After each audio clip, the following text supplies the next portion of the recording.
journey of life, we often face challenges that test our faith and resilience. It's in these moments that we must remember the profound love and grace of God. As we navigate through trials, we are called to lean on our faith, trusting that God has a plan for us even when we can't see it. Scripture reminds us in Philippians 4:13, "I can do all things through Christ who strengthens me." Let us embrace our struggles as opportunities for growth, knowing that each challenge brings us closer to understanding His purpose for our lives. By surrendering our worries to Him and seeking His guidance through prayer, we can find peace and strength to overcome any obstacle, reflecting His light in our lives and inspiring others to do the same. The easiest thing I've done was to get out from under the labels and to live the life that I live. The most difficult thing I've ever done was to believe that I can do it. When you don't know what's impacting you and it's something that's holding you down and you're not aware of it, you live in a dominant culture that is designed to destroy your sense of self and your belief in yourself, and you have to learn ways in which you can begin to connect with this power that you have within yourself to handle where you are. The key is to be constantly in a perpetual process of discovering the truth of who you are and fighting constantly to look for ways in which you can escape the inner conversation. Now it's the mental game. And that's where people get lost in life, get lost in that next level. You must get your fucking self out of the fucking sewer. No one's coming in the fucking sewer to get you. It's dark, it's nasty, there's rats down there. It's your brain. You are the only person that can pull yourself out. The easiest thing in the world to do is to complain. The easiest thing in the world to do is to be negative. It takes work to have a perspective that see things on the right side of the coin. You got to fight for that. It takes work to show up every single day, and when things are not playing in our favor, to say, you know what, man, I'm gonna still show up and I'm gonna give everything I got to it because I value what I'm a part of. It takes work to have the right perspective. Turn off things that can contribute to your fear. Turn a deaf ear to people that all they can do is talk about how negative things are because they have bought into the consciousness of the world. Start attending workshops, seminars, listening to tapes on a daily basis to begin to recondition your mind, to retrain your thinking. Faith comes by hearing and hearing and hearing. Listen to things that can empower you, that can enable you to create a new reality for yourself and a new life for yourself.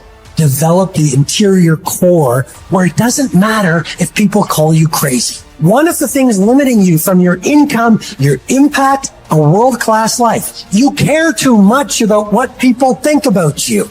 Everyone has an opinion. Why let the opinions of other people deny you from a life that will make history? If you are distressed by anything external, the pain is not due to the thing itself, but to your estimate of it.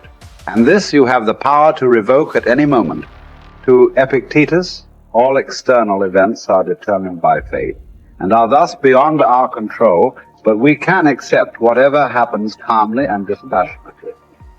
Individuals, however, are responsible for their own actions, which they can examine and control through rigorous self-discipline. Suffering arises from trying to control what is uncontrollable or from neglecting what is within our power. As part of the universal city that is the universe, human beings have a duty of care to all fellow humans. The person who followed these precepts would achieve happiness. If you choose, you are free. If you choose, you need blame no man, accuse no man. All things will be at once according to your mind and according to the mind of God. Richard Wright said it best. He said, the impulse to dream has slowly been beaten out of me through the experiences of life. So when you live in a culture that is designed to destroy your sense of self, where you are marginalized, where you have a feeling of being hopeless and powerless, and you're terrorized. I remember going downtown with my mother, and I saw a water fountain. I think I was about 5 years old, and I ran and I drank from the water fountain. All of a sudden, she grabbed me by the neck and said, "Don't you ever do that again," and started punching me in the back of my head and my face, and got me down on the ground, was punching me relentlessly. And I said, "Mama, please, it's me, Mama, it's me," with this crazed look in her eyes. And then a white policeman came, and he had a nightstick in his hand. He was hitting it in his left hand. Oh. He said, "Okay, all right. You beat that little nigger boy enough. Now, I won't have to beat him with this nightstick." And he walked away laughing. And my mother broke down and started crying and saying, "Leslie, I'm so sorry. I'm so sorry." I said, "Mama, why'd you beat me like that?" He said, "These water fountains are for white only, son. And if that cop had hit me with his nightstick, he would have to kill me. I fought him till he killed me, and I left you and your brothers and sisters by themselves to raise themselves. I'm so sorry." And the book called Learned Optimism, Silliman talk about the fact that between ages 0 and 5, we determine what's available to us and what's not available to us. And so that was a defining moment. I knew there are certain things I could not do, certain places I could not go. They used to have signs on Miami Beach that said, "Jews, dogs, and coloreds not allowed." And so now you have to operate within the constraints of the dominant society and the things that they've created for you. And it's a challenge to see yourself beyond that and to work to get outside of that, even after those laws have changed, because that has become so much a part of you. You unconsciously operate within the parameters of what has been put in place. Like you're driving on the expressway, the 405, and you'll get off on an exit that you weren't going in that direction, but you unconsciously did it because you've done it so many times that many people, because they're not making a conscious, deliberate, determined effort to think outside of what life has thrown at them, they end up doing the same thing over and over and over again. Einstein said that thinking that has brought me this far has created some problems that this thinking can't solve. And so through relationships, through reading, through studies, through goals and dreams beyond your comfort zone, it allows you to begin to live out of your imagination as opposed to out of your history. Disney said, the imagination is a preview of what's to come.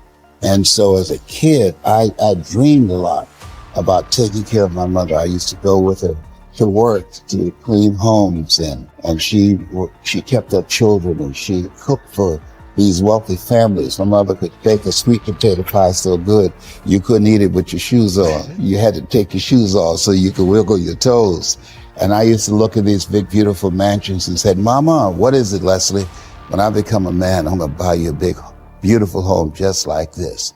"Oh, you don't have to do this." I said, "I know, but you didn't have to adopt us either." And you did. And so I'm here with you because of two women. One gave me life, the other one gave me love. God took me out of my biological mother's womb and placed me in the heart of my adopted mother. And because of her example and my love for her and the passion that I felt in my heart, I've got to do something to make her proud. I've got to do something to put myself in position to be able to take care of her. That drove me. Nietzsche said, if you know the why for living, you can endure almost anyhow. You journey to Olympia to see the work of Phidias, and each of you holds it a misfortune not to have beheld these things before you die. Whereas when there is no need even to take a journey, but you are on the spot with the works before you, have you no care to contemplate and study these? Will you not then perceive either who you are or unto what end you were born, or for what purpose the power of contemplation has been bestowed on you? Well, but in life there are some things disagreeable and hard to bear. And are there none at Olympia? Are you not scorched by the heat? Are you not cramped for room? Have you not to bathe with discomfort? Are you not drenched when it rains? Have you not to endure the clamor and shouting and such annoyances as these? Well, I suppose you set all this over against the splendor of the spectacle and bear it patiently. What then? Have you not received greatness of heart, received courage, received fortitude? What care I, if I am great of heart, for aught that can come to pass? What shall cast me down or disturb me? What shall seem painful? Shall I not use the power to the end for which I received it, instead of moaning and wailing over what comes to pass? If I show you that you lack just what is most important and necessary to happiness, that hitherto your attention has been bestowed on everything rather than that which claims it most, and to crown all, that you know neither what God nor man is, neither what good or evil is, why, that you are ignorant of everything else, perhaps you may bear to be told. But to hear that you know nothing of yourself, how could you submit to that? How could you stand your ground and suffer that to be proved? Clearly not at all. You instantly turn away in wrath. Yet what harm have I done to you? Unless indeed the mirror harms the ill-favored man by showing him to himself just as he is. Unless the physician can be thought to insult his patient. Friend, do you suppose there is nothing wrong with you? Why, you have a fever, eat nothing today, and drink only water, yet no one says, what an insufferable insult. Whereas if you say to a man, your desires are inflamed, your instincts of rejection are weak and low, your aims are inconsistent, your impulses are not in harmony with nature, your opinions are rash and false, he forthwith goes away and complains that you have insulted.